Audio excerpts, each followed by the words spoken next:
Let's talk about Andor Episode 8. There is going to be spoilers. You've got 3, 2, 1. Once again, we had another solid episode. There wasn't a lot of action going around this time, but that's the best part about this show, because there doesn't need to be a lot of action, and it is still one of the most intense shows ever. The acting and the writing in this series remains unmatched compared to any other Star Wars project. You've got Genevieve O'Reilly, Diego Luna, Stellan Skarsgård, Forrest Whitaker, and Andy Serkis showed up in this episode, and the writing for all of these characters, the exchanges between them and other characters, and just the delivery of the lines by the actors is just absolutely unparalleled in how amazing it is. I'm so entertained whenever I'm watching literally anybody speak in this show. Once again, this episode we got to see some more of the ISB briefings, which I absolutely love. Please give me more of them. And Dedra was interrogating, for lack of a better word, Settle and his involvement on Ferrix, and he was kind of trying to pitch himself as an ally, but she just wasn't having any of it. He just keeps trying to do the most, and nobody wants him around. But the highlights for me this episode, number 1 was definitely Andy Serkis. Every time he opened his mouth, I started to tense up. I was intimidated by him, and I wasn't even in that prison. And the prison itself is scary enough, with the floor that just kind of, electrocutes its prisoners because they're not wearing some fancy shoes. That whole high security prison was awesome, but Andy Serkis showing up, and for those that don't know, he actually played Supreme Leader Snoke in the sequel trilogy, so he's back as a different character. He was absolutely amazing in this episode. I also really love the exchange between Mon Mothma, Perrin, and Tay on Coruscant. As they're having this conversation, Perrin goes to walk away, and Tay hits him with this backhanded remark where he says charity begins at home, and Perrin gives him this look. So well deserved. I literally was laughing out loud at that moment. That was great. We also had the return of Melshi, a character that also made his first appearance in Rogue One: A Star Wars Story, fighting alongside Cassian at the Battle of Scarif. It's going to be interesting to see how the two of them get out of this prison, as they're now prison mates together. And then towards the tail end of the episode, we had the return of Saw Gerrera and his partisans, and there was this lengthy exchange between him and Luthen, and I absolutely love the dynamic that's going on here, because Luthen not only has opposing ideologies with Mon Mothma, but he's also in the middle ground, because his ideologies still quite don't align with Saw Gerrera either. He's trying to bring everybody together, and Saw doesn't really want to have a part of that, but he's like this kind of like mastermind, I think, at this current point in time.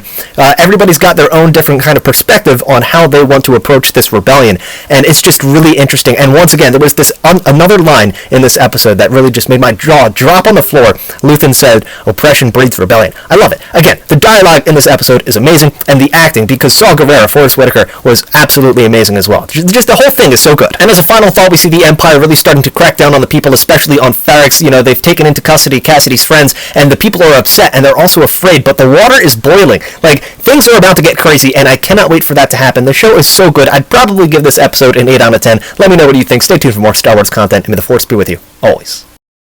Let's talk about Andor Episode 9. Spoiler warning in 3, 2, 1. This was another great episode. This series continues to be amazing. There may not be a lot of action happening right now, but that's okay, because the building towards this confrontation that they're setting up is equally entertaining. The intensity remains high, not just at the prison, but also between Mon Mothma and her constituents, and the ISB really cracking down on their interrogation methods. But back to the prisoners. They're clearly setting up a revolt for next episode. Andy Serkis' character at the end, Kino, says there's no more than 12, because he's now willing to fight alongside Cassian. They're going to formulate some kind of plan to escape from this prison. The final straw for him was Ulaf's death, and realizing that the Empire is not letting anybody out regardless of their sentence term, and they kind of slaughtered an entire level. Just the whole unfolding of what happened in the prison this episode was so nerve-wracking, chilling, but so entertaining to watch. I really can't say enough good things about the show, and I know I've already mentioned this in pretty much all of my reviews, but the acting, the dialogue, the writing, it all remains top tier, and it's so refreshing. I love the show so much. I cannot wait for episode 10. Let's talk about Andor Episode 10. Spoiler warning in 3, 2, 1. This episode has by far been, I think, the greatest and my personal favorite of the entire series so far. I cannot stress how much I am enjoying this show. Throughout the duration of this episode, I was overwhelmed with a variety of emotions: anticipation, anxiety, and especially a tremendous amount of inspiration. Getting to witness every single prisoner, no matter how small the character was, do their part in playing into this revolt to break out for their freedom, all the way up to the larger characters like Diego Luna's Cassian Andor, but especially Andy Serkis' Kino Loy. It was so profound and powerful. I loved it. It was amazing. Listen, we've already talked about how great the writing and performances have been in this show, but they were beyond exceptional in this episode in particular, especially between the likes of Stellan Skarsgård and Andy Serkis. They absolutely need to be recognized for their work in this show. It is that good. Like that speech at the end with Luthen talking to the ISB spy Lonnie, and he's talking about everything that he's sacrificed, how he's having to use the tools of the Empire to defeat the Empire, all for this cause that he's not even going to get to see ultimately, this sunrise in the future that he won't get to witness. That relates to pretty much anybody in the rebellion, because everybody is putting their own, they're sacrificing something for a cause that they might not get to see. Especially is true with Cassian when he returns to Scarif in the future. Like, it was the dialogue and the delivery, the execution of everything has been spectacular and so just emotionally just powerful. And then Andy Serkis's Kino Loy. This is a character that thought if he just did everything he was asked, he would be okay, but realizes that that is not the case. And getting to see him find the courage within himself to lead 5,000 other prisoners to their own salvation and freedom in this escape was something absolutely special. I was so encapsulated watching him give his speech over the intercom. Like, just, it was inspirational. It really was. He knew that he was never going to be able to make it out of this prison. There was one way out, and it's through an ocean, and he can't swim, but he still gave it his all and led everybody else out to that escape. The performance was absolutely spectacular, phenomenal, powerful. I loved it. The show was amazing. I'm bummed out that there's only 2 more episodes left this season, but I cannot wait for the second season already. Just top tier stuff. I love Star Wars. I love Andor. Let's talk about Andor Episode 11. Spoiler warning in 3, 2, 1. The show continues to not disappoint. Another great episode, super emotional, and for the most part, all of the episodes have had some level of emotional, intensity, but this one more than the rest. This, I think, in my opinion, was the most heartbreaking to watch, because we're dealing with the passing of Marva, but more importantly, the reaction to that passing across a couple of different characters. Obviously, we have Cassian towards the end of the episode, where he's talking over the phone with his friend, trying to say that she'll finally be proud of me, only to find out that she's no longer there, and that was tough, but not as tough and hard to watch as B2 Emo, the droid, still visibly grieving the loss of his companion, and having to watch him go through and be comforted and consoled by characters like Brasso.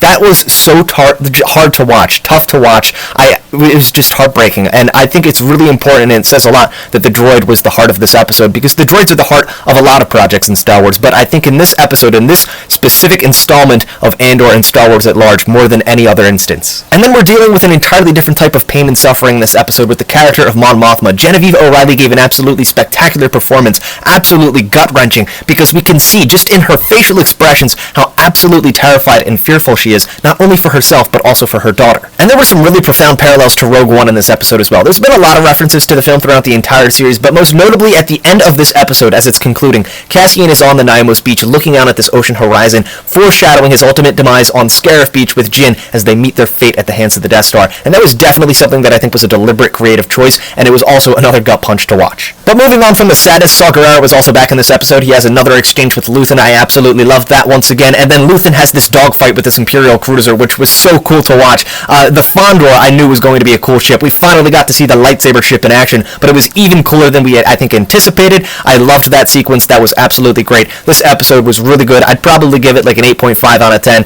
Cannot wait for the finale. I can't believe that there's only one episode left, and then season 2 later on down the road. Let me know what you guys thought. Stay tuned for more, and may the Force be with you, always.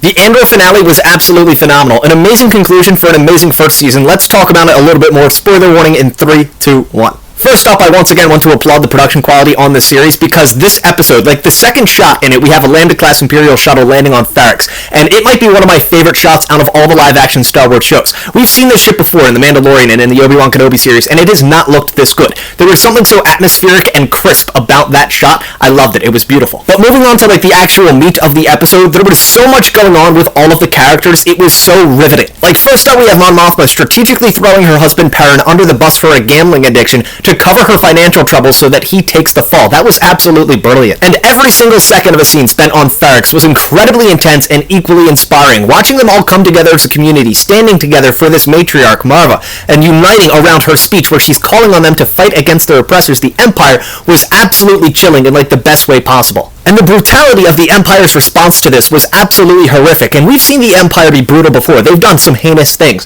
but never as intimately and personal as we've seen it unfold in this finale for Andor. And the reaction to Marva's speech from some of the other characters as well, beyond the larger community who is clearly inspired to fight against the Empire, but we have characters like Luthen, who is also experiencing a moment of revelation, which was really powerful to see. The episode and the series itself have been nothing shy of powerful. That's the best way that I could explain it. Watching all of these people, the smallest components to the galaxy at large, unite together, stand together for this cause that they believe in to fight back, was just absolutely inspiring. And I was also really happy that most of Cassian's friends were able to make it out okay, especially Brasso, who I think may have been the standout character this episode. Watching him bash Imperials over the head with Marvis Brick was really fun to watch. And then Cassian, of course, joining Luthen at the end, where he's like, you can either kill me or you can recruit me. That was really cool too. So I think next season, second season, is going to be really entertaining. There is going to be a lot for them to explore with Cassian now officially a part of the rebellion. This series has been so freaking good. I've thoroughly enjoyed it. Cannot wait for the second season. Let me know what you guys think. Stay tuned for more Star Wars content, and may the Force be with you all, always.